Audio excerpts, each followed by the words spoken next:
Head athletic trainer, 32 with the Orioles, 39 seasons overall. The Herb Armstrong Award winner for the work done for the Orioles off the field, and joined the Maryland Athletic Trainers Hall of Fame in 2008. Richie Bancells, why do you do this? The key is I love what I do. That's basically it. I enjoy what I do. I love coming here every day and helping the players best I can. All right, I'm going to ask you, there are some things I've always wondered about. You get put in a tough position by the very nature of who you are. You got management wants to know things about the players. Players want to know things about themselves. Maybe they don't want management to know. What are the rules there that trainers live by? Well, the rule I've always lived by in terms of information going to management about a player is if it will affect them on the field or affect the team on the field or any injury like that, then they will that will be disclosed. Management will know. I tell the player that. One of my policies has always been with the player, whatever I'm telling them, I also tell management. So it's always the same information. Nothing's ever.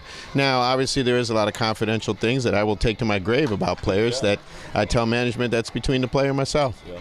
Now, is that your decision? I mean, I'm sure the Trainers Association gives you got guidelines and outlines and all that, right? Yeah, there are ethical guidelines, but that's kind of been sort of my guidelines that I've kind of lived by, and it seems to have worked for me. Now, also on the doctor side of it, you also got a line you can't cross there. You're a trainer, not a doctor, and you got to stay on that side of it, I guess. How does that work?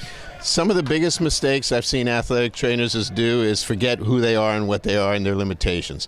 And one of the things is as simple as this. We don't really diagnose injuries. We evaluate them to the point that we think they need to be seen by a doctor, and then we get them to the right people.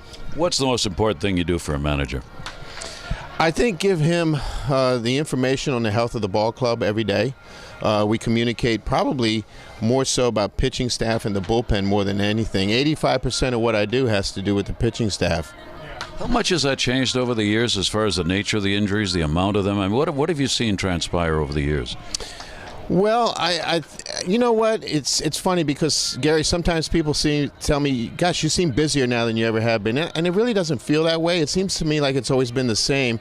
So from that regard, I don't think things have changed a whole lot. What's changed is probably the technology and the things that we have to evaluate injuries, diagnose them, and treat them. Coming into the business, young man, going to college, whatever, looking at this, what do you say?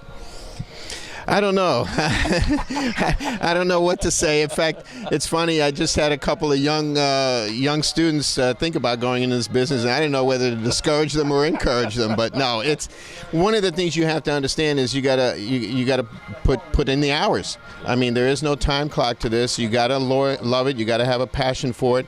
Put the hours into it. I've never watched the clock one day on this job. I've always just done the job and gone home after that. All right. I'll ask you a last question that takes you back to the beginning. Why a trainer for you?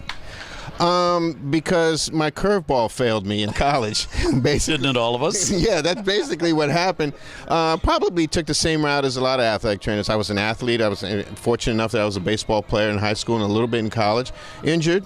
And just got interested in how they did the therapy in that. Along with that, when I went to college, I'd always had an interest in anatomy and how the body worked in that, so it just kind of fell in place for me. Well, it's worked very well, and you do a hell of a job, and I thank you for taking time to join us. Well, thanks, Gary. It's been my pleasure.